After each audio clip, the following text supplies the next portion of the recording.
Hey, how you doing? Tony Wasinski, official aviator of the podcast, Redline Radio, and here he is, Frankie Bergasetti. What's with all the catalytic converters you got here, Frankie? Hey, how you doing? I don't know what you're talking about. All I have here in my bag here is some great tasting, less filling Miller Lite. And that's exactly what I need. I've been a bad boy. Resolutions out the window. I said I would not get any routine maintenance on my automobile, and here I am, second week. I can't help myself.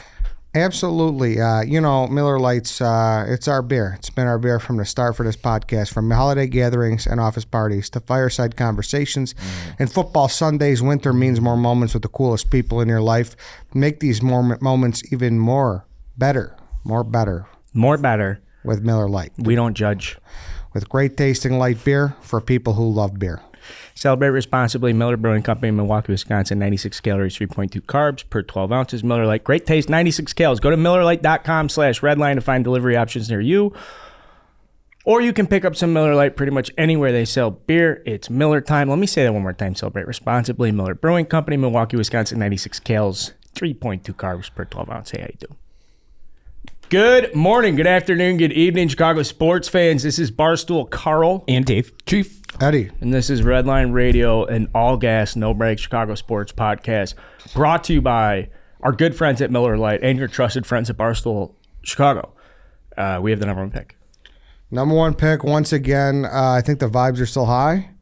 Why would they not be? The only thing I'm starting to get a little sour on is like people saying they should draft a quarterback and trade Justin Fields. The buzz since we recorded instantly after that podcast has been kind of insane, right? People saying like we're kind of losers for celebrating and losers for saying that we're in a great spot because we're quite literally the worst team in the National Football League. But only if you look at the record. Yeah, fuck that. You're only the worst team if you pay attention to the record. Fuck if you watch them. the games, they're fine. I am happy about it. And like it's the last week of the year. We know that we're not celebrating being the worst team. We're celebrating like adding pieces to the puzzle. It's like a different vibe than I feel like it normally would be. I did get one thing like very wrong on that last show where it was like, when was the last time a team had the number one pick and felt good about their quarterback? It was literally the last year with Trevor Lawrence and Jacksonville. I messed that one up too. Oh yeah, I couldn't remember that one. Yeah, it was like, 10 That's why ago. Danny Lance is our stat checker, like Reali and Around the Horn. Danny Lance, he was blinding us last episode. He was not worrying about that. But it's all right, Danny. That's why we love you. Listen, but I think a lot of it could be, I don't know, like this is people's jobs. Like they got to have takes. Like I saw Mike Tannenbaum. He said the same thing. He's like, they should be looking at a quarterback. I saw Ryan Clark. He said Bears should be throwing out smoke screens, saying they're looking at a quarterback to try to get people to enticed to make a trade for this polls number will one pick. 100%. I don't know if Young or what's his face planned going to the combine, but he'd be dumb not to be checking him out. Well, he for said that. reason. He said that in the press conference too. Yeah. They had the end of the year press conference that someone would have to blow him away. Which at first I was like, kind of a weird response. Mean? But I think that's exactly what that response was. Like, there's no way he's going to draft a quarterback. I think 90. I'll go 96%. I think that's a good percentage. What if Bryce Young does? I'm assuming he's not going to run or do the bench press. Not that I give a shit about that anyways. But yeah, I think maybe high. I think that 4 is even high, but still, it's chances are slim to none. You don't need to put a number on it, but it's. If Bryce Young looks like he's going to be, Patrick Mahomes. If they do trade him, I think it says a lot more about what we don't know. So say we go down this 4%, then there's stuff it's there'd have to, because based on what we know and only what we know, Justin Fields is a fucking man. It's a good point. So it's a very good point, Carl. If they do trade him, then it's a very good point. Quarterback, Bryce Young. Who's Chicago a better Bear. quarterback? Does anybody care who the better quarterback is? We just need between those two. I promise I will flip shit if they trade and don't get Jalen. Well, no, if they were like Justin Fields is not the guy, but Will Levis is. No. I will throw a temper tantrum if that happens because I think that guy sucks. But Kuiper has him, or at least did have him maybe 3 weeks ago as his number one quarterback, and you can't do that. Don't do that. Get Kuiper on the show. That has to be like. Has he been on PMT? At Yeah, the very so. least, Kuiper. I know, but Kuiper with Dave or Kuiper in this room would be great. It'd be funny. Dude, any of those guys would say he stinks. Well, here's like a PFF guy. I think that would be the he stinks analysis. Well, his versus EPA adjusted Yeah. passer rating on third down is elite. It's like, well, One of the best jobs in sports. One of the best jobs in sports is to be the instant reaction NFL draft guy. Is it? throw a grade out. You think that's a better job than Schefter or Rappaport? 3 fucking days a year, bro. just being the first guy. Dude, Rap can't put his phone down. I can't believe I just called him Rap. Shefty hasn't gone to sleep peacefully in a fucking decade. How many phones does Schefter have? Doesn't he have like 4? It's a tougher job than you think. Being the draft guy? Inside? No, yeah, being Schefter I'll go or on record Rappaport. and say I think an inside scoops job is the hardest job in all of sports. And you do have to carry people's water. And no part of one, the game. no one values you for you. Like, you're not making anything that people are like, oh, I'm interested. They're just waiting for you to say what you've heard. Do you think it's impossible for those people to create personas? You have to get The so like robots. what? How big has Woj gotten? And now it's like Woj bomb. He's branded himself as he had to be the biggest and do it for so long, and now Yeah. it's like, oh, Yeah, it's a Woj but I don't bomb. think I could tell you what his voice sounds like. Huh? Could you? Fucked up, right? Yeah. One of the most followed guys in Could. sports. Sure. I'm not a big NBA guy, so I Yeah. think that's part of it. But like, I know what Schefter sounds like. I know what Rapport sounds like. But Woj, like, Rosenthal? I know the Woj bombs. But I'm like, I don't like. If he called in right now, I would be like, oh, okay, I guess that's him. Adrian Wojnarowski or whatever. Wojnar. Wojnarowski. Wojnarowski. Anyways, this is a tangent off of the Mel Kiper comment. I apologize for this tangent, but it's on top of head. I mean, that's the beauty of having the number 1 pick, though, is you have every single draftable prospect to choose from, and they'd be dumb not to look at. I mean, it's not gonna cause or cost any extra resources, especially if Bryce Young does perform at the combine or Levis or whoever else.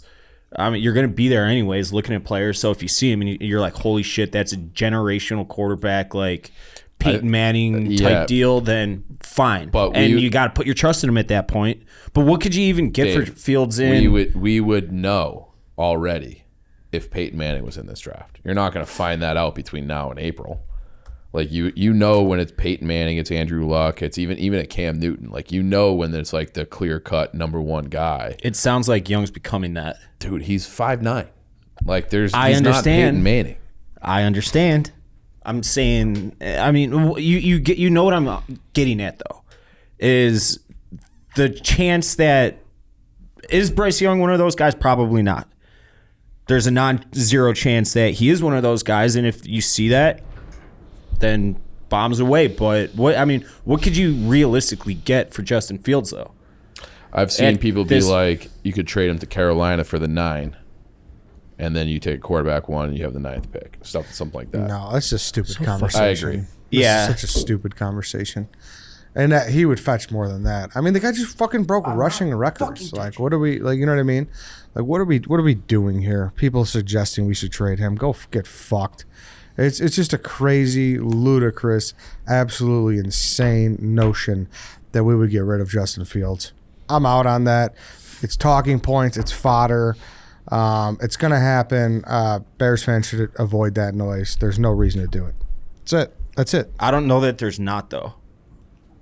I don't know that there's not. That's not Poles' guy. We did just watch, and granted, he was running for his life. He did just go 7 for 21 in a game. Dude, unless if there's something we don't know, like Carl's saying. Well, there's a ton that we don't know. Yeah, but unless if there's like glaring things and there's nothing been leaked, which I feel like shit would be leaked if that was the case. Yep. Which all that's been leaked has been good stuff. I think if you trade, Now, though you say that, Ed, it's a perfect opportunity to zag. yeah, if you trade Fields and to draft a quarterback, and that guy's not the guy, that you never signing up to get fired. You never work again. You never. Because Fields has proven that he can take an offense down the field, and the upside is there. We've talked about the lack of line, lack of weapons, and all that. If you make that move, be like, well, I'm just not totally sure, but I like Bryce Young better, and then you're in the same boat or worse with Bryce Young or Stroud or whoever you think is the best, you are never working again. That's like the worst thing you can do. This is honestly so stupid. I know. I might have to step down as a fan if we did this. Yeah, right. I can't believe you would suggest this, Dave. I'm not suggesting. I know, but I can't You're believe leaving the door open for it. you're I'd not like to slam Well, no, it. you said before we started recording you wanted this to happen. Yeah, that's exactly what I did. When the fuck have we been in a position to have the glass this much full after year 2 with a quarterback? That's why I think we should draft a quarterback 1 overall. So now we have 2 because So to make it, instead of half full, you make it full. just in case something bad. Run a pioneer a 2-quarterback system. I know Yeah. that's such a preposterous thing. We don't want to acknowledge preposterous statements like that right now, but I'm going to say it again. And like, listen, after the Commanders game, go back to that episode. I was were fucking there. having horny thoughts for Bryce Young. That was after the Commanders game. That was after the Tennessee game.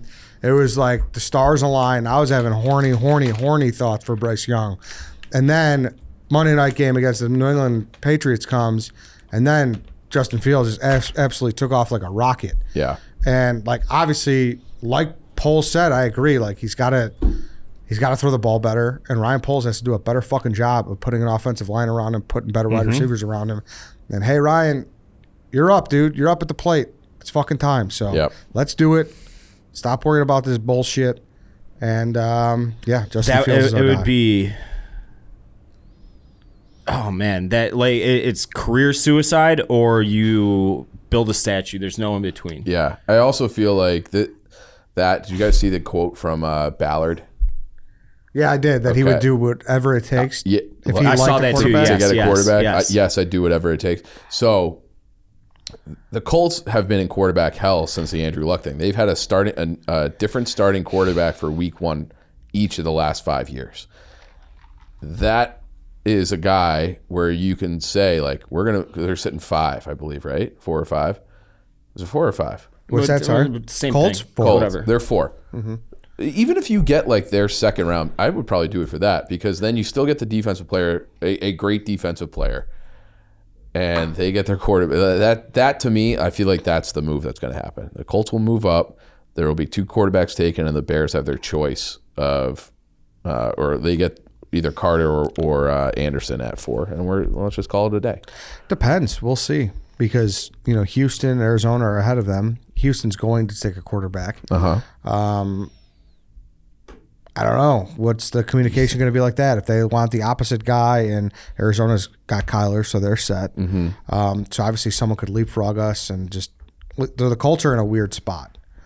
They're in a very weird spot where they can negotiate with. So, but we're the team that they could just say, "Fuck all that." Right. We are going Yeah. to, and that's where it's like I said. That's why the number 1 pick matters, because you come see us if you want to be dead set and not have to worry about rolling the dice. Exactly. So, It's a fun time, man. yeah, we'll see. We'll see. I just happy for Roquan too. He got fucking paid. 100 The mil. highest paid off-ball linebacker in history. Yep. Oh yeah, 100 million. 64 million. I want to say that's guaranteed. So good for him. So we could have Good kept for him. Roquan and still had 25 more million in cap space than anybody else. Yeah, I mean, we got 120 million, and we have the number 1 overall pick. So we got But is it so So that's Roquan's the like 20 argument. million cap hit, right? yeah, So they'd say the Bears are going in next year with what, 110? yeah. He's like 110 or 90 with Roquan. Would you rather have 90 with Roquan or 110? I think 120 from what I Yeah, saw. it's 120. 120. And -ish, NFL yeah. cap is like, It all moves around because MIT of the, degree. and you could like shuffle shit around. Yeah. It makes no sense. deferred money. Yeah. Yeah. Although credit to the lawyers that game the system, because if you have watched, like, watch a 5-minute YouTube video on the NFL salary cap and your mind's gonna explode. The next one's what, 65 million?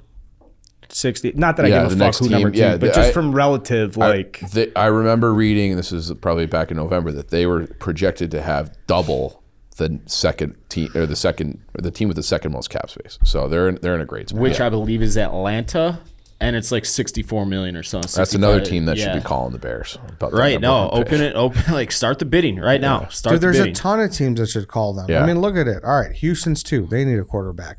Indianapolis 4. They need a quarterback. Seattle has a decision to make with Geno. He's fucking 33. They got Are him. you going to buy into that totally? He's had a No, great season. They made the playoffs. I think Detroit should keep Goff. They probably should. Las Vegas needs a quarterback. Atlanta needs a quarterback. Carolina needs a quarterback. There's a lot of these A ton. 13. Arizona's going to look for a New York quarterback when the new Jets coach need gets a in there. quarterback. Yeah, I don't. But like, how far do you want to go back? Do you want to go back 12 spots in this draft? Fuck, if the Jets will give us fucking their first rounder next year as well, sure. Oh, that's happening regardless, I think, Ed. They're getting at least 2 first round. They're going to get this year's. I don't know. I have no I don't idea how to know. project You'd that. have to. I mean, you have to look at hard to past project. precedent. It's but one of those things where it's like when you get into that spot, like we've talked about in the last show, like the Aaron Donald thing, where you go all the way to 13 or 4, like back that far in the draft. All of a sudden, you're going from a guy that like, hey, we expect this guy to come in and start on day one and be an impact guy on day one. You get down in that area, it's like you're rolling the dice a little bit on how impactful your first round pick's going to be. That's why I was more narrowly focused on like the teams at the very top, like the Colts. That's, I understand. But there are a lot of teams that need a lot of quarterbacks. So There are. But it comes down to like how good do you think these prospects are as well. Which GM is going to fall in love? It's not a luck RG3 draft. Right. Yeah, But it's the going to be thing interesting is- because I'm not really sold on any of those quarterbacks. I'm not either personally, and I don't know what the fuck I'm talking about though. But especially once the Super Bowl's done with, you start, the NFL releases the schedule, then you start looking forward to the combine, then the draft, and you always hear every single year without fail that X team has fallen in love with Y player, and with the first overall pick, I think they're going to get a king's ransom for one of these guys. I don't think as much as you think, Dave. Yeah. I don't. They're going to get really- 2 firsts. I don't. Unless if there's 2 teams bidding against each other, you need two or three We just teams. went through it, Ed. The Texans. But you the still Colts, need these teams the to fall in love Broncos. with those guys. They could also buy time, and they could like a guy next year, Dave. Like, Yeah. teams can That's wait. fair. Like there's bad quarter. Look at last year. There wasn't like an A+ guy. There was Pickett, Pickett looks pretty good, but like it's what there are years where it's like, hey, we'll just wait a year. We'll get a quarterback next year. Like they could do that as well, Dave. Like that's an option. I mean, and I think you're going to have some GMs saying that because it's like, Can't Caleb Williams come out next year? yep. Yeah. Like and there's teams Caleb could Williams just wait and for somebody that. else too, where it's just like, all right, well then we're not convinced that these guys are the guy. We'll just wait a year. Yeah. And we'll just add it to our team elsewhere. So something to think about. You want a little positive nugget? Sure. Pro Football Focus all rookie team. Braxton Jones made it. Played every snap. Jack Sanborn made it. Jaquan Brisker made it. Good. So what that means, I don't know, but those are 3 guys that you would expect to be on the 53 next year. Maybe not necessarily all starting or even all at their same position, but to come out of a rookie class with 3 guys that you can plug in, I think that's a pretty good hit rate. Very interesting decision to make, I think, with Braxton Jones. I think so, right? What's the Will you decision? extend him long term? No. I mean, he's a rookie, but I think durability it says something, but like I don't think he was necessarily fantastic. And you need to rebuild the offensive line. So how comfortable are you going into next year? With like, hey, at least you could count on him. Like For depth at worst. Yeah, he stayed healthy, but it's like, okay, like where do you stand? You need to really do a lot to the offensive line. So it's like, all right, you're gonna come in next year and be like, all right, we're gonna keep him. I mean, I thought Tevin Jacobs had a good year, but obviously I don't know what's going on with his neck question marks, issues. yeah. I thought Whitehair kind of regressed a little bit. Yeah. You need a center, you need a right tackle, but I don't think if you get a center and right tackle, you're necessarily in a much, much, much better spot. So it's like, I don't know. I'm going to be very interested to see how he rebuilds his offensive line, but I feel good that he's a former offensive lineman because that's his specialty. So, and that's not, I'm happy. I don't want to take anything away from the guy. That's good. He played every offensive snap as a 5th rounder. That's respect. So I'm hoping like he improves every year to the point where like, hey, fuck yeah, that's our guy at left tackle. Maybe he's this generation's Charles Leno. Yeah, and Leno was for being a 7th rounder, he was okay. Yeah. He was okay. Not everybody is going to be in the Pro Bowl. So Yeah, he was okay. I can't remember where I heard this.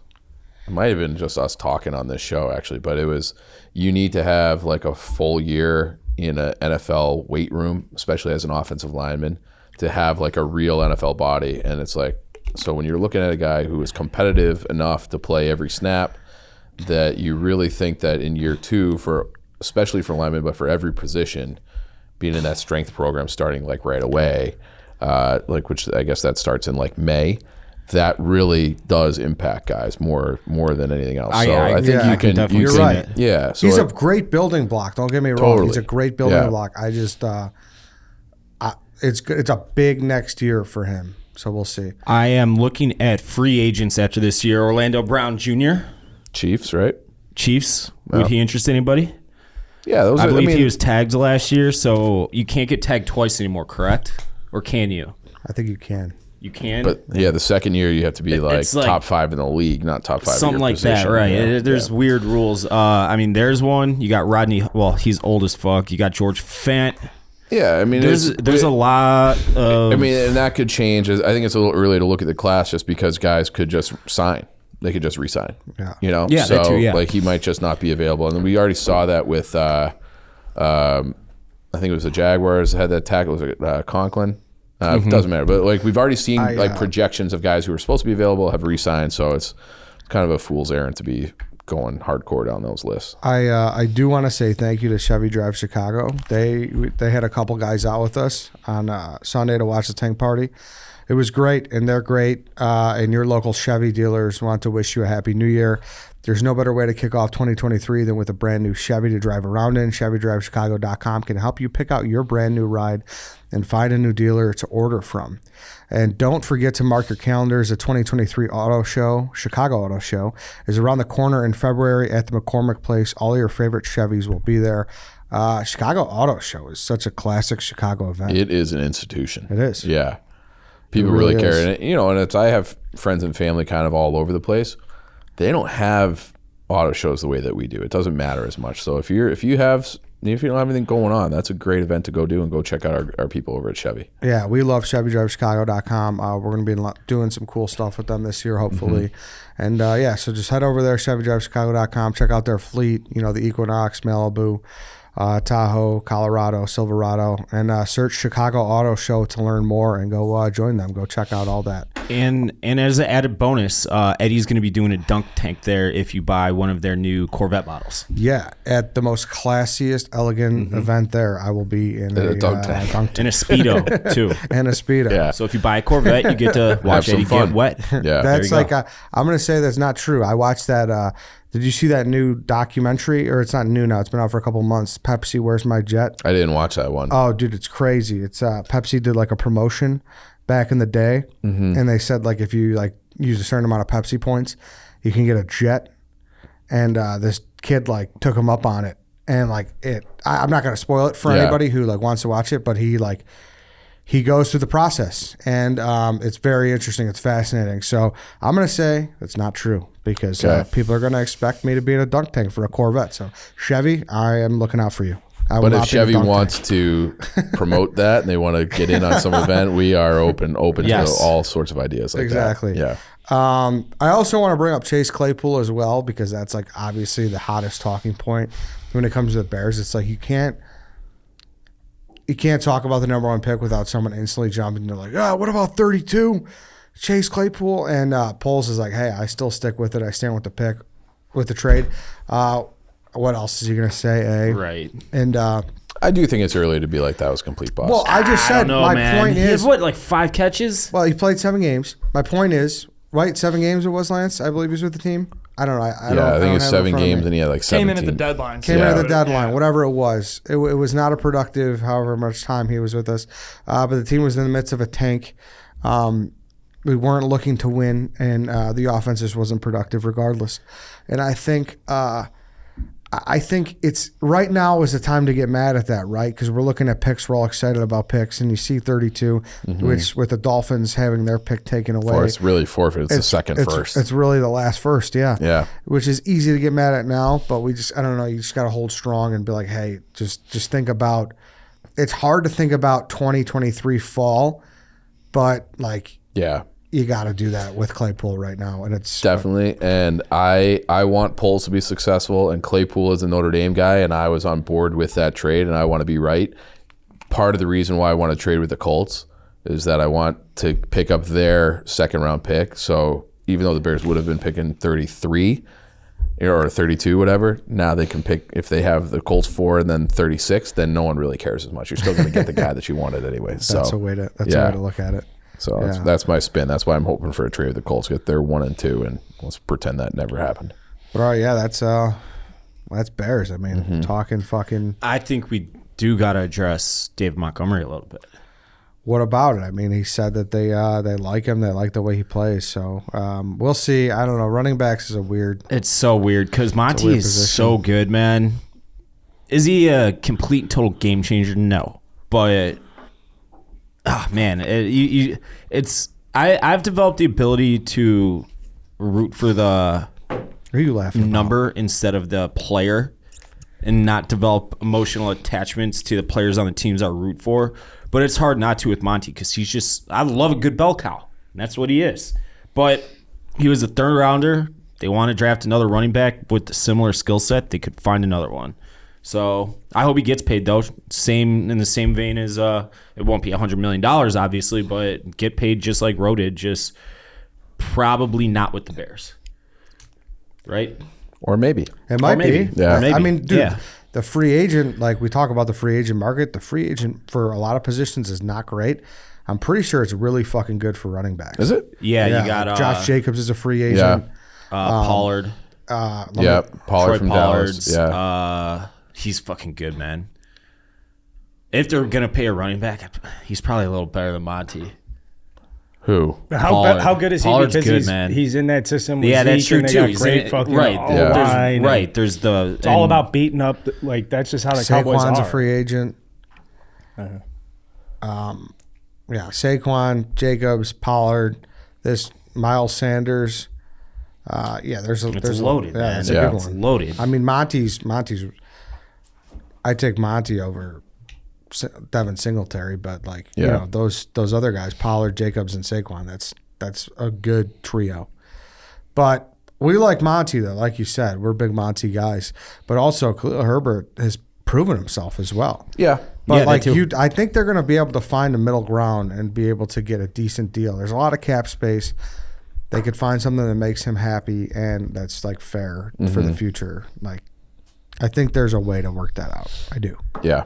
That's the other thing, and we talked about this on the dates on the last show too, but it's free agencies before the draft. So we're going to know what the Bears' plans are and what they think about their roster depending on who they bring back and who they bring in. So it's like if they sign Monty, you can pretty much cross running back off the list of things that they're going to draft in the first 3-4 rounds. And so it'll be something to watch out for because I think the running back draft class is kind of decent. Like there's a lot of depth in the draft class as well. So we'll see. We'll see how it plays out. This is the first chance we really have to evaluate Poles and see what kind of team he wants to build. Because last year was all tear down mode, and this year it's going to be all right. Now it's really pull it out of the garage time. Yeah, well, I mean, you obviously evaluate last year's class. You know, you had And it was pretty good. Yeah. How to switch gears for a second? How long did you guys last in the Monday night college game? The halftime. The whole thing. The whole thing? You did it? Georgia parlayed with the under. Did you? I tapped out after the third quarter. And Georgia just keeps throwing. 52-7. Yeah. 7 minutes left. They bring in the backup. I'm like, okay, well, they'll just run it out here. Blowout City. You're not going to get any of this parity. How about this? Did you hear Kirby Smart's pregame speech?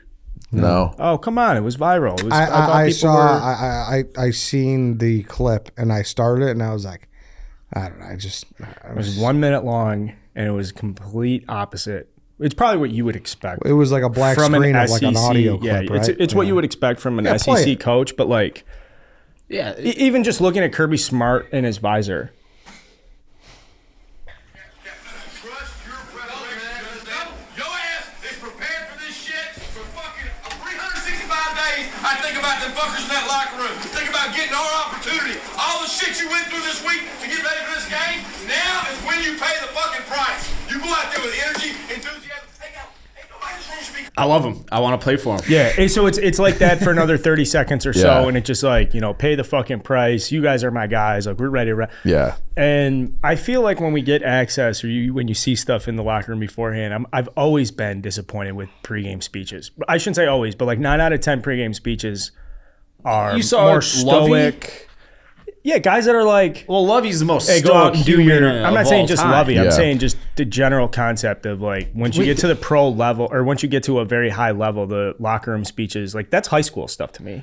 That's like 8th grade. Like run out there, you're gonna kill them. But then once you get to a high level, the coaches are like, you guys are prepared for this. Go do your job. Yeah, I don't know. I'm not sure. I feel like it's just like a personality thing. I remember listening to Troy Aikman talk about it. He goes, game day always feels like game day. He's like, it's felt like my NFL Sundays feel no different than my 8th grade games. When I was like, it's different for football than any other sport because it's once a week. so I feel I'd like the almost agree coaches are with that. probably the same. If like, I bet you if Kirby Smart was coaching the NFL or if he was coaching like midget football, he's given a very similar speech. And I actually did hear that. And yeah, like I love it. Like that's what you want. You can just kind of, you can. You're right. The visor makes a difference. And I also, like, he has that little Belichick spin. I saw another clip where he was like, nobody respects us. I'm like, dude, you've been #1 team all year. You're defending national champion. Like, everybody expects you to win this game. Everybody expects you to be here. Like, that seems like a thing where, like, Belichick would always, and like Rodney Harrison, I remember those famous clips, like, no one thought we could do it. Like, you were a 14-point favorite. Like literally everyone thought you were going to win that game going away. Oh, the Georgia players that the one kid said in a post game, like nobody thought. People said we go 7-5, or It's like, bro, people didn't pick us. People didn't pick us to go to a bowl game. Okay, now do you buy into players being overhyped?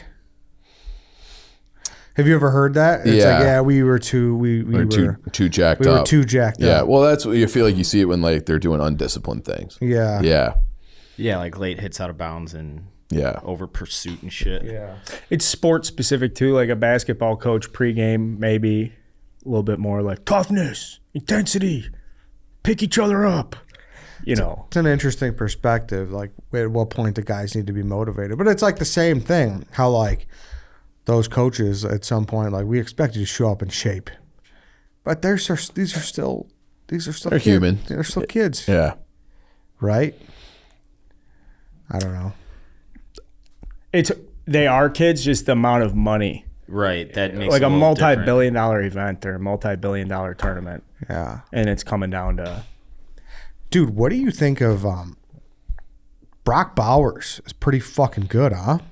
I mean, I know he's obviously the top tight end. He won the best tight end in the national football. But like, I was always like, I fucking know how load. awesome he is, but I was always like, I think Mayer's still better. Nah. I don't know. He's pretty. I think fucking Bowers, and it's hard for me to say that, but That's why I say that, because I was Yeah. always like, I know he's good, but I think Mayer's better.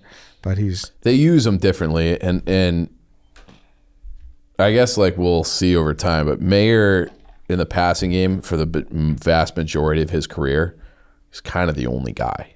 So he's a great blocker too. I can't speak to Bowers as a blocker as much, but it'll be interesting to see how that. But yeah, Bowers is just like it seems like he's just a little bit bigger. He might be like a tick faster. Dude, he's definitely bigger. I think He so looks bigger. big. Yeah. Something Bowers? about that, like Yeah. that number he wears too, where it's like 19? Yeah, like that's not like a tight end. Like he just makes him look fucking huge. He's awesome. They he's have great. so many guys where it's like, He's only listed at 6'4". He seems like he's that's just what I mean. It's his 6'6", number. It's an optical 6'7". illusion. Yeah. yeah.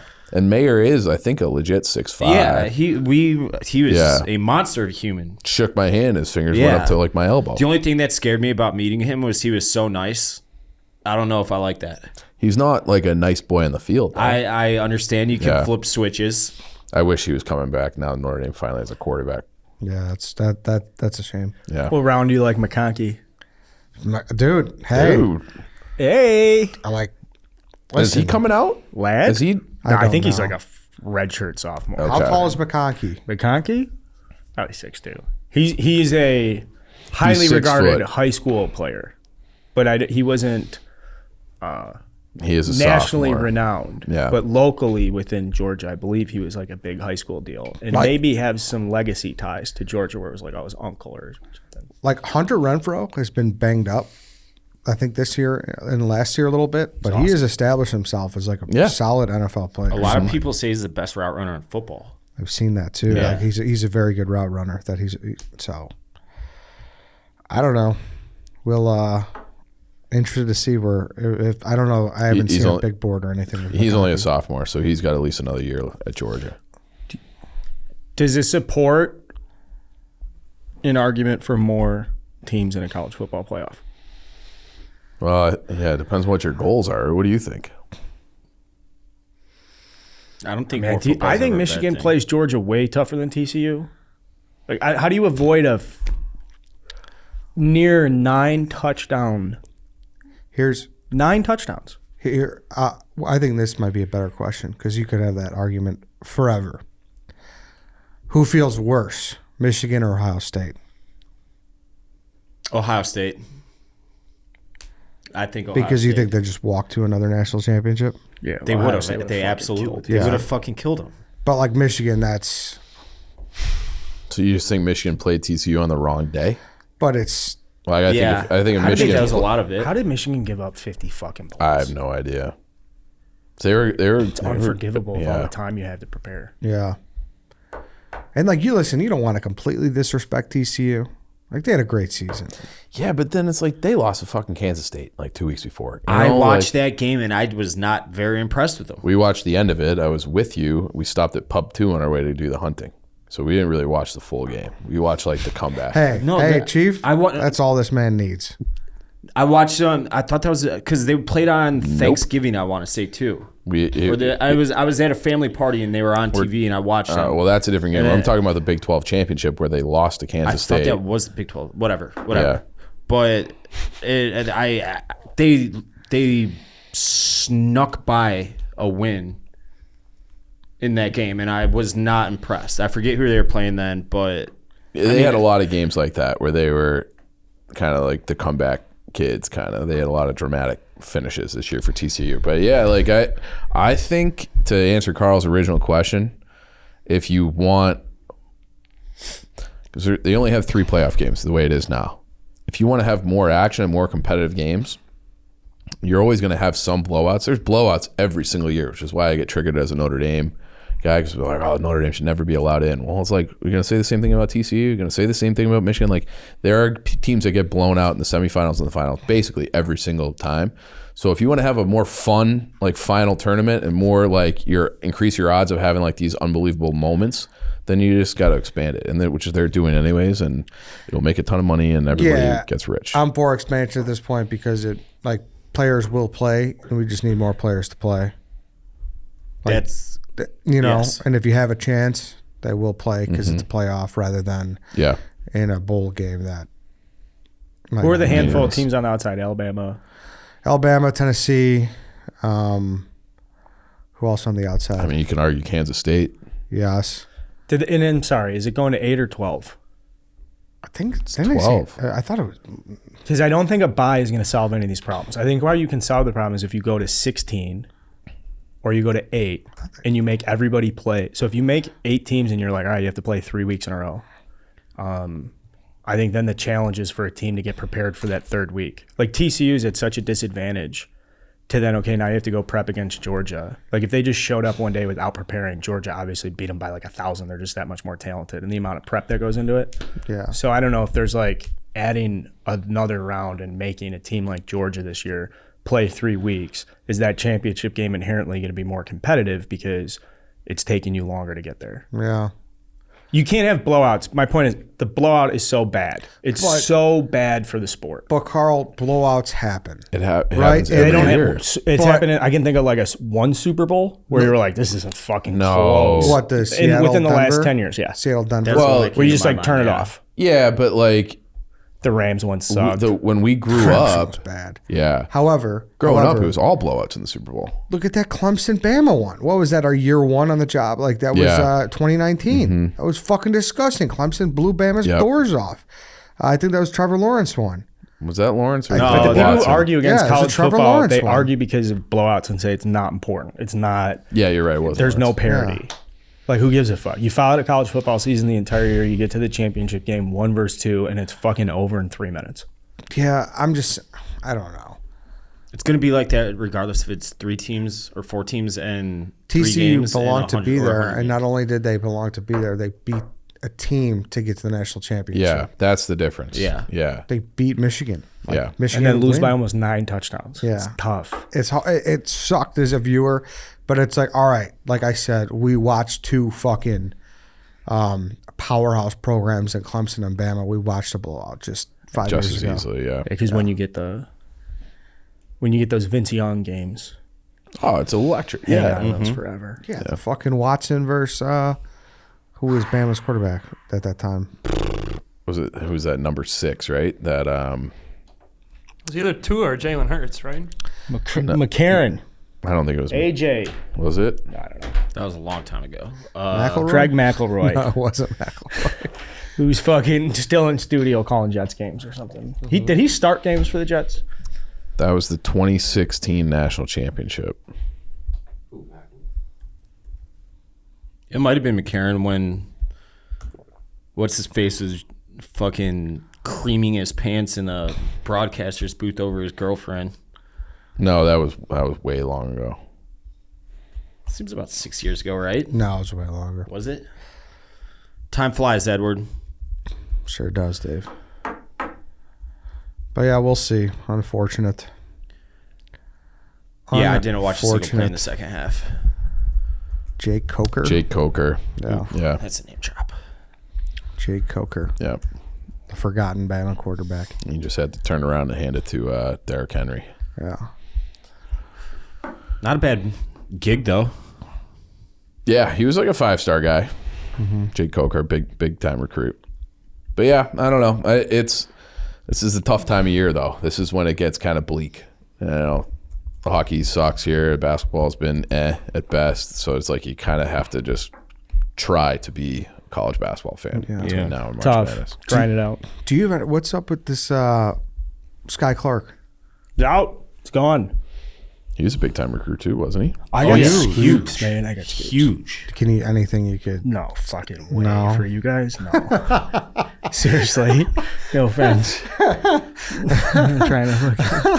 Nothing that would like. It's not like singing a pro. It's just not going to work. Like it just isn't. You know. It's interesting now. What year was he? Was he a freshman? Freshman, big recruit, 5-star.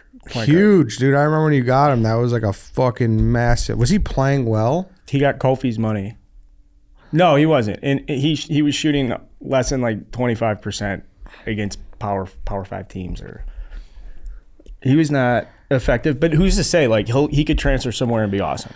That's such a fucked up thing because basketball is very much about how you feel about yourself in that moment throughout the game and your relationship with your teammates and your coach. Like it's such a fluid sport where you can't really. It's hard to like isolate the way a football player or a baseball player can. Like basketball, you're out there, it's free flowing. You just have to feel good and like you're a part of the team. And my understanding is Sky Clark did not feel that way. Interesting. So Can I ask you this? And maybe my head's just in the sand, which it very well could be, because Is it in the muff? it could be in the muff, because it is at many points throughout life. But it feels like NIL is so much more talked about throughout football than basketball, right? Like I'm just not like I think it's because basketball, like you can just leave after a year and everybody knows who the fucking dogs are. Like football, you can become a dog later, and like There's it's more of a program. like a Stetson Bennett. He's not gonna get drafted, and he probably made a fucking gazillion dollars this year in the NIL, you know. But I know there's the exceptions, obviously, but in basketball, like the superstars go on to be superstars a lot of times. I feel like I don't know. I could be way wrong there. The NIL too, I feel like for basketball is like you're just giving those kids bags of cash. Like football to me is more like, all right, now show up to the car dealership and we're gonna put you on the jumbotron and we're going to do a campaign for you. Basketball is just like, here's all the money, go play basketball. Yeah, I'm just surprised, and like I said, I could be totally oblivious, so someone please alert me. But Kentucky's playing very poorly right now. Like, why are we not? I'm just surprised, and I was talking to a buddy about this. Like, why are we not hearing about Cal? It's just like, Well, another bucket for a Kentucky player, another bag of cat. You know what I mean? Why is that not? I thought this would be more publicized at this point. When NIL went through, I thought this is what it was going to be. But I think it is, though. And if you look at what Kentucky recruiting is doing, remember when Kentucky was getting all the 5-star kids all the time? They're going undefeated, losing to Wisconsin, whatever. But they're always always had all the best, kind of one and done type kids. And then they started going to Duke, and everyone's like, "Huh, that's weird," because Duke was obviously probably paying them. And now that it's back above, hey, you can just kind of pay these kids. Kentucky has four 5-star kids coming in. One thing you can't really cheat is a scholarship, because that's all very regulated by the NCAA. So it's 12 scholarships per team, I believe. Now, I could be incredibly far off here, but I do remember that when one and dones became much more prevalent than they were in the past, if you have an X amount of one and done players, then you start to lose scholarships. It's a competitive balance thing. So Kentucky might only be playing with a 9-deep scholarship bench or something compared to the rest of basketball. I could be way off there. And again, like Ed said, alert me if I am. But it was something like that where people were predicting that there would be a bubble for Kentucky. Let's get a stat check on that. But yeah, you could be, look that up for us, Danny Lance, when you get a shot. And I don't even know how you would Google that. A lot of people... look that up, Danny. Coach K didn't like one and dones. He wanted more developmental guys for a while until he's like, all right, he couldn't win that way. Now I got to do it. So then because he wouldn't take guys that were one and done for a minute. Right. That was always his thing. And then they stopped being super competitive. So they was like, well, maybe I should just be one then you and got dones. Jabari Parker. Yeah, exactly. I think that was one of those. That was it. And him, then Okafor. Yep. And then it's just fucking... Zion and everybody else. Well, Illinois is 2-0 since I declared the season to start fresh after losing to Northwestern. Good declaration. Yeah, well, I mean, it was like Underwood's up in front of the mic being like, I know we lost, and I know we need to win that game, but that's the proudest I've been of how hard those guys have played in a long time. You lost 13 on the road to Northwestern, and he stood up there after shitting all over these guys, and rightfully so. He had a lot of long-standing guys in there when he took over. Trent and Io and foundational guys, people that knew Illinois basketball is underperforming, and then went there to be like, we're part of this. It's a different job for him right now, right? Because how many returners do they have? Not much. Yeah. 2 transfers from Baylor. Luke Goody was going to start. Texas he Tech hurt his dude. foot. That's Then the Texas Tech guys. So that's Terrence Shannon, Danja, Meyer. So you Yeah. got 3 guys playing fucking 30 minutes a night that weren't there last year. yeah. Listen, completely different thing. But I'm watching. You guys watch Last Chance U? No, I haven't seen the basketball one. Listen, Not the basketball one, no. Last but- Chance U, football, basketball, it doesn't matter. It's one of the best It's fucking great, yeah. series on fucking Netflix. Okay, and the basketball one's tremendous as well. And so I'm going through that right now, and they just dropped season 2, I think, last month. I'm still watching. I'm only 2 episodes in, but they came back. They took 2 years off because of COVID, and seeing how stressed out this guy is because he has no guys after that, and he has to coach so hard because he doesn't have a veteran that could just run the drills Yeah. and he has to just sit there and coach all practice. It's a fucking big changeup, dude. Yeah. So I'm sure that's a big Underwood just probably going through it in that aspect. So it kind of makes sense that he's you know what? Hey, I just got to take a little wins right now. If they played well, it is what it is. Yeah, it's a great point. And I haven't really thought about that and it applies to a lot of all college sports, the program mentality. You're talking about having guys in there. I remember when I was a freshman, just the seniors that are don't do this, do this. You do this, you do that. That's low-level shit. That's fucking big-time baseball 15 years ago. The high-level college programs, the really successful ones, the connectivity of, this is what it means. Michigan State, for instance. Oh, fuck, you're a freshman at Michigan State. You get on that practice court, within a week you know what's up, and it has nothing to do with what Tom Izzo's telling you. It's from just this sense of being around these guys and Oh, yeah. using that as an example. Oh, yeah. Oh, yeah. what I know we touched on it a little last week, but what's a bigger deal to you, this Hosmer deal or the fact that Wrigley's going back to Coke over Pepsi? What do you think of the Coke deal? I don't know. I feel like I'm not a big Coke at the ballpark guy. Did we make a trade? Was it like we'll give up Vienna for Eisenberger to get the Coke back? Hosmer's getting paid like $39 million from the Padres or something. Yeah, what's can you explain that trajectory? What was his? So he signed that huge deal, and then they just did they DFA him or they traded him to Boston? Yeah, What that happened? contract is guaranteed to have to pay him that money, regardless of where he's playing. And when does it end? Is it? I thought it was 2 years. Is it not this year. Boston picking that tab up? Because he was traded to Boston, so they would inherit the money. Yeah, and they got rid of him. The Boston part of that deal is so they would pay a bulk of his deal to Boston. That's a guy who's getting completely shit on by all corners of the internet. It's Chaim Bloom right now. I don't know. Chaim Bloom. And fuck, man. They're going to be really bad this year. But Eric Hosmer is one of the all-time great fleecings in a contract in baseball, I think. He wasn't good before he signed that deal. He had one good year in like 2016. He was good in a way where you could look at him and be like, maybe he's more valuable than what the numbers suggest. Like he fit the Ben Zobrist thing of like, well, he does a lot of stuff. You know, he picks the ball well. He's a leader. He's tall. He's a fucking he runs the slap-hitting bases corner well. infielder. Yeah. First I think he hit baseman. 25 home runs when you're OPS plus, not much more. I looked it up when they traded for him. The COVID year, he had like 9 bombs in 30 games or something. And he was like on pace to have by far his best season. But aside from that, like That's a 14 Soriano month right there. Yeah, exactly. He was like on fire. Yeah. I'm trying to think of the But he got, what was it, 160 from the Padres? Something just outrageous, like 8 for 160, something crazy. And he's had one good year over 10 or whatever he's been in the league for. But, I mean, for a team like the Cubs, it's perfectly fine, I think.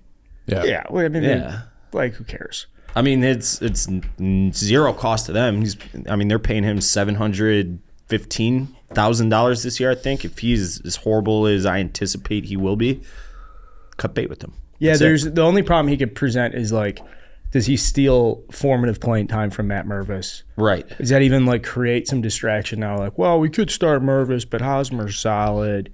It's like, get it over with. But it's cheap. He's a leader. You have good defense. They pitch to contact. They're not going to strike a lot. Like they'll probably be bottom 3 teams in baseball in strikeouts. So having a defense behind you where it's like Hosmer, Horner, Swanson, Bellinger, Suzuki, Happ, like those are all That's a good defensive premium defensive players. If they have a decent third baseman, they won't. But like Patrick Wisdom, conversely, is the worst third baseman. Yeah, he's not good at third base. He's fine. He ranks. Like he doesn't make errors, but like he just doesn't make plays. He does make errors too. So, the Cubs stuff too is like, I say I don't care. I just qualify. I was like, yeah, obviously I care, but the Astros, and look at the top of the league, and look at what the top has become more of the top this offseason, and so where the Cubs were far, like everybody's far away from the top. So Hosmer doesn't. Yeah. You liked it? What the Coke deal or the Coke. Hosmer? Yeah. You got Giordano's? They've switched pizza dealers more times than it's insane. I had to ban one recently, actually. I wonder what the deal is because the United Center has been that way too. They had Really? Connie's, they had DiGiorno's, they had Giordano's. DiGiorno? They had DiGiorno. No. Yes, dude. They had like a 2 or 3 year stretch where they had DiGiorno, and they had that like restaurant where Really? it was like the DiGiorno pizza restaurant. Really? Was Yeah. it just like they would open up a box, throw it in the little pizza, the pizzazz, and Yeah, give I mean, you- basically, yeah. Like it was like they bought the pizza sponsorship, the pizza deal for, and maybe that was through like the concessions company because they all had, none of them actually are in charge of their own concessions, but Interesting. But that was, I wonder, I don't know why that is, but pizza, they flipped those pizzas around pretty good. I got something I gotta say. Yeah. I'm a bit of a pizza snob. Like I'd rather spend $40 and get a pizza delivered than go to get like a $5 hot and ready. I enjoy a good frozen pizza here and there. There's nothing wrong with bad pizza once in a while. I don't know why you like are ashamed to admit that. Well, it's fucking hot when it comes out of that oven. It's Yeah. a nice thing. Yeah. I just hottest piece you of gotta pizza be- you're you gonna get gotta- unless you want to sit that down is somewhere. true. You got to be careful with that. if one of the if Papa John's was here, I would eat it, but I wouldn't go out of my way to eat it. Sure, that's fine. But I'm just saying, like, there's nothing wrong with like. But like frozen pizza, it's like $3 frozen, disgusting, fake ingredients, everything. But it's not good disgusting. sometimes. It's not. It's like you're fucking. The That's like ingredients are disgusting when you like read the fine print, is what I'm saying. But it that's tastes And the great. way that pizzas are made is disgusting. Like the manufacturing facilities for what frozen? Dave's Oh, talking sure, about. yeah. Yeah, but dude, we're talking like late night. You come home from like a cottage. You're like holed up in like a Wisconsin, like whatever, and like everyone's just like hammered, and it's like fuck yeah, throw a bunch on. And Yeah. everyone's like just drunk out of their minds. Like, dude, that's it. That's awesome. Yeah, that's it. You know, burning the fuck out of your roof of your mouth. Like, yeah, everyone's getting pizza sauce, no plates. Plates optional Do you still do delivery? for. Pizza. Will you get pizza delivered? Yeah, of course. Anybody? I had to ban a pizza place recently. Damn. I'm growing out of delivery. Where like if I'm gonna order a pizza, I have to pick it up because it's like the delivery. Then it's sitting around. It's never as good. Pickup is so much better. Isn't it kind of? Ooh, New York pizza man looks like he's got something to say. I just had a question. That scenario of being in Wisconsin, drunk with your brothers. You ever leave one in the oven? Oh yeah, overnight? I tried looking that up the other day. Overnight? Yeah. It's like a hockey puck. Yeah, my one friend one time I was staying up with him like in Westchester, like in the suburbs, and he put one on like a grill he had, and he left it on overnight. He tried to grill. They, a pizza, they don't get and it was smoky just a though, like black you'd hockey think. puck. Yeah, it's just a black hockey puck, and it's like eating itself and like shrinking and shriveling up because it's just like curves up. yeah. Yeah, Oh yeah. sad scene. Nah, pickup's a good move, Carl. Yeah, pickup is. What the fuck? I don't know. My feet have not moved. If you don't trust it, pickup's a good move. How far will you go for your pickup though? I do a pizza tour a couple times a year. Well, I'm asking Carl because he's converting to. What? He was talking to him. Yeah, He's the pickup guy. He said he's moving into pickup. So, like, do you have a spot where it's like down the street? Because that makes Oh sense. yeah, no. I have a couple places I very much like that are in and around Roscoe Village and within like the Lakeview and the Irving Park areas. Okay. The farthest I'll go, no traffic. Say I have like I have to have like a softball game Okay. because the softball game's at UIC. Yep. And then I'll go down to Phil's and pick one up, or I'll go to Bob's Pizza in Pilsen, which is a Detroit guy, and it's the most underrated pizza in Chicago. Let me repeat myself. It's the most underrated Say it pizza again. in What was the Chicago. name again? Bob's Pizza. In Pilsen, they it's might deliver Bob. me. Just Bob. I think I've heard They're that. weak on I- delivery, I think, just because it's like one of those places, just go and try it. I think I've heard of that. Bob's Pizza. But when you call, they go, Bob's Pizza. Good aioli and stuff. So yeah, pickup. Love pickup. I'll go to Phil's. And Okay. then I'll bring it back. But Yeah, I've done that. Palermo's. Yeah, Yeah. I've gone down to Vito and Nix's. I'll go down there like once a year, and that's like 45-minute drive. It's a fucking hike to get there. speaking of hikes, It really is. big announcement. Speaking of hikes, I am probably should have done this better, but bearing the lead here. Classic Redline Radio stuff. Bears get the #1 pick. I am moving to Arizona for spring training. So, wife and I are driving down at the end of this month, and I talked to Dave about it with the Barstool Scottsdale bar being built. Baseball coverage, year-end meeting, starting 9. And so there's just like a lot of work I want to do this year on baseball. And so I pitched him, was like, hey, I think we're in a good spot with like Chicago stuff. I'd like to go down to spring training for a couple months, work on this stuff. And they're super cool. It's just a bad announcement, but I think what it means indefinitely is that like I will not be on Redline. When we come back from, I think I'm coming back to Chicago the last week of March, and then there's like 7 trips between then and I think Mother's Day. So there's just like a ton of shit, and it's part of a larger announcement that'll go with starting 9 and like Barstool baseball coverage. And so yeah, abrupt, but I will be very, very, very like into all of the shit and scene that's going on in Scottsdale, World Baseball Classic, spring training, waste management, bunch of buddies down there. It's crazy when you think about how many people work at Barstool and contribute content to baseball. So I put a report together. There's over 30 employees that regularly create baseball content. 30? Yeah. That is a lot. It's a lot of baseball guys. 10 different brands, 2 daily gambling shows, a dozen props, another dozen props trying to get approved, 20 pieces of like recorded content a week of like, this is a baseball thing that goes out. So I pitched them, was like, hey, I know with the Penn acquisition, I would very much like to be involved in consolidating this coverage. I've got a bunch of ideas. And like Barstool. Like, you got an idea, run with it. So I pitched it. Snowbird. Living my dream out. Fuck. Yeah. Our first episode at Redline Radio was Dave in Scottsdale. That is true. No, Really?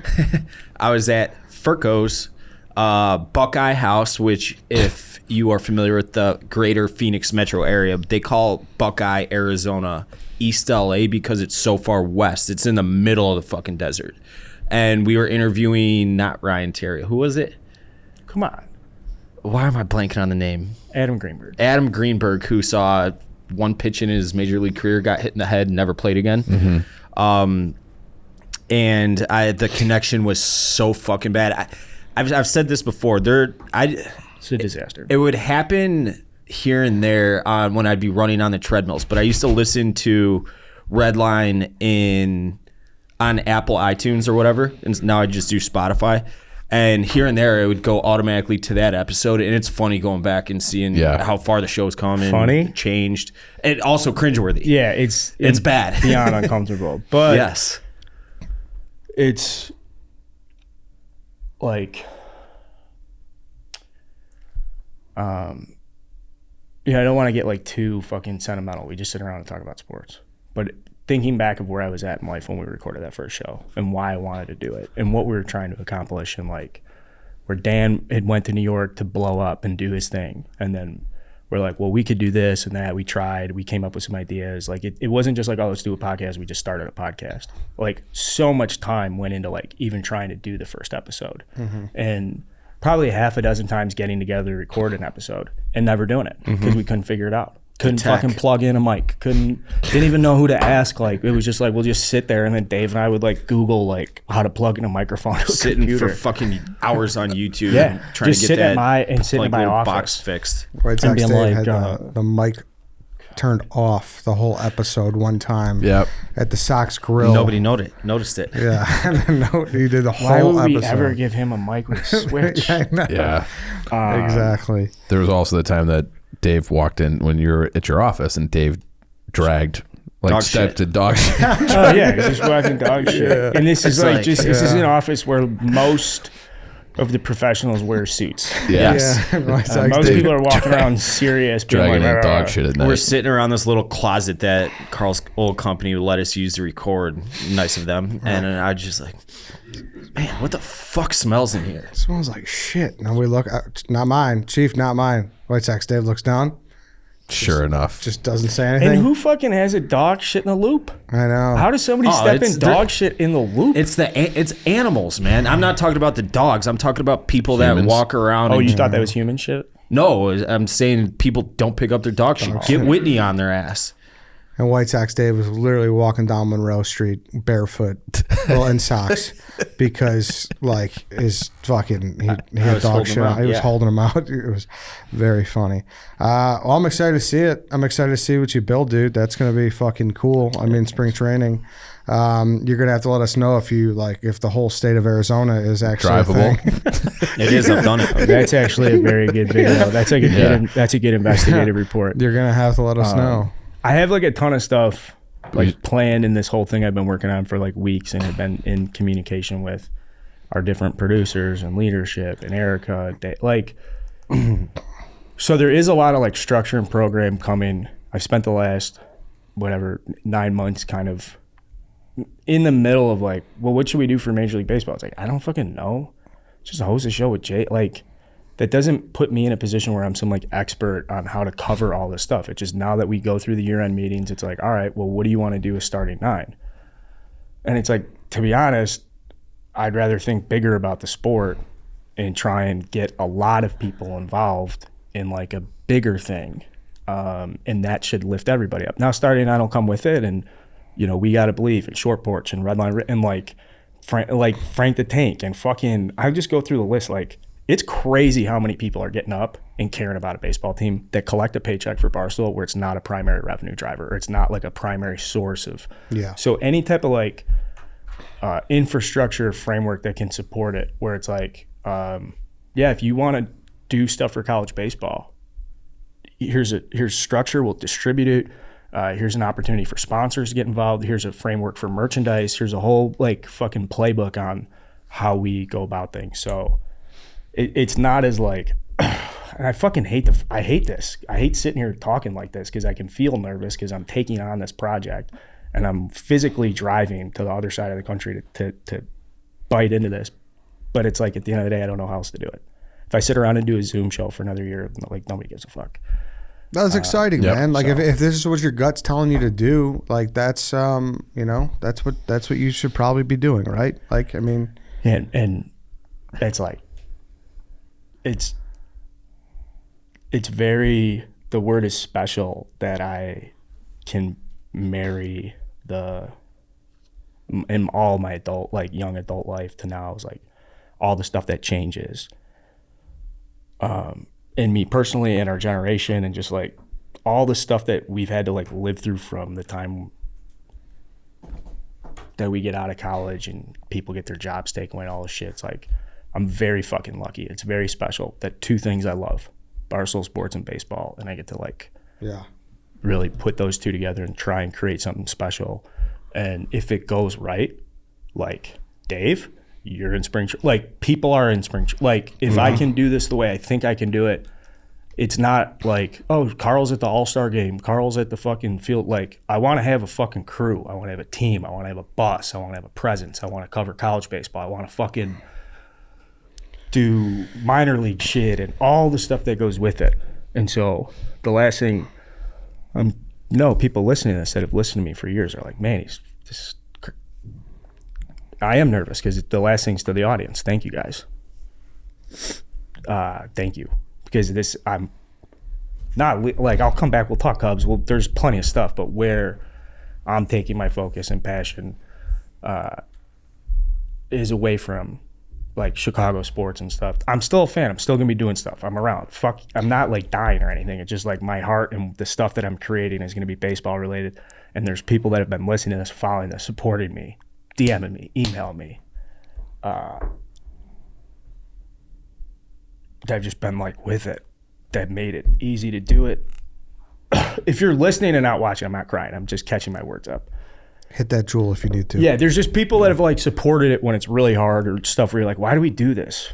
Long before we had a sponsor, long before anybody gave a fuck. Like, why do we, your buddies are ripping on you and shit. So I'm thank you guys for putting me in this position.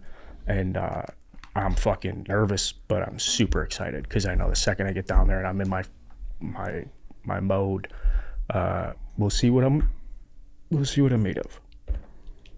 Turn it into the foreplay baseball. I'll be rooting for you, man. I'm excited to see it. I really am. I think you're gonna crush it. I think it's gonna be good, and Arizona sounds fucking nice in January and February. Yeah. I'll just be like, I'm fucking uncomfortable because like, well timed. if it were up to me, just sit here like fuck around. I wish the Bears were in first place and you could eat an Italian beef and fuck around and like, no, just like, for sure, it's the right move with where Barstool's at and like what the company can benefit from and where I'm at. And like the last thing too, I mean, Dan's coming back, the Bears are gonna be awesome.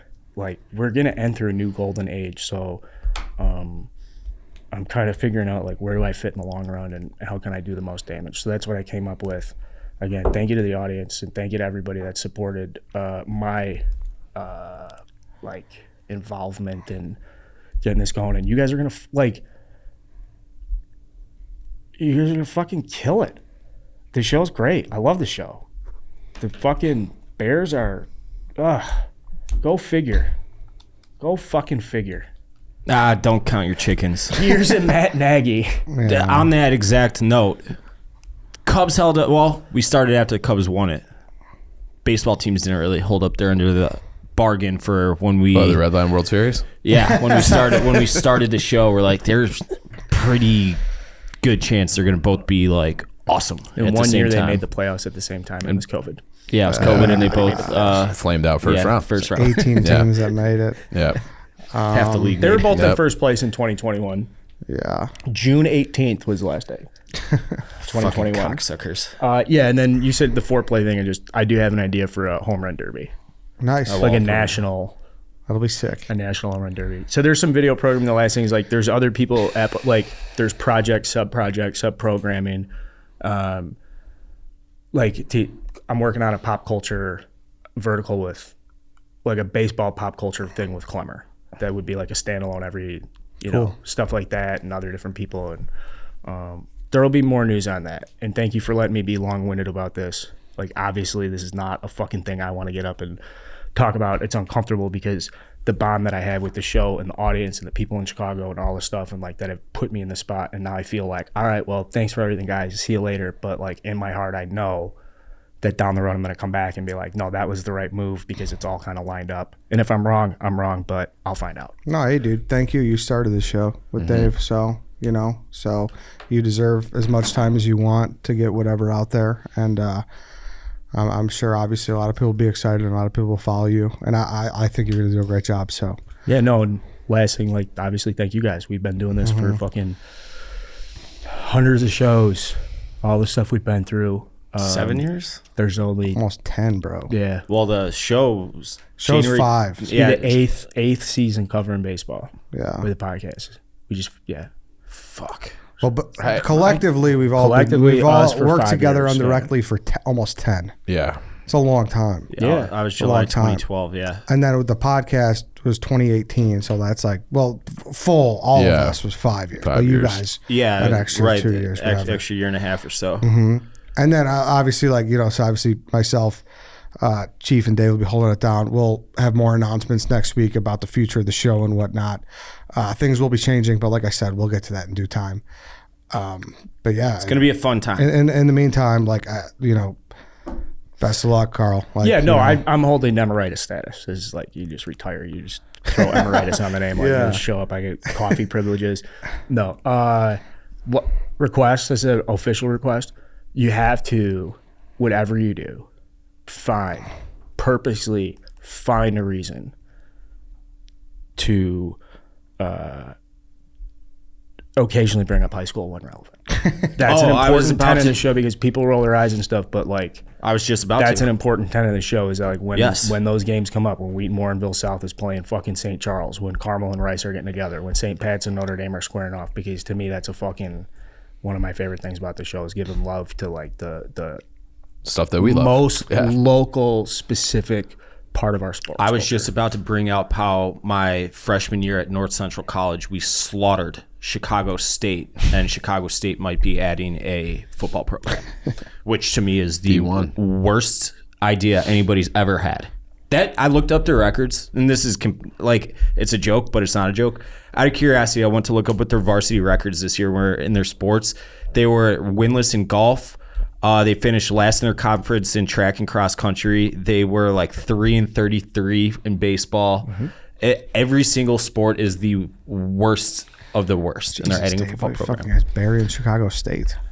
Is it a publicly funded I mean, institution? Probably some big corruption going on there.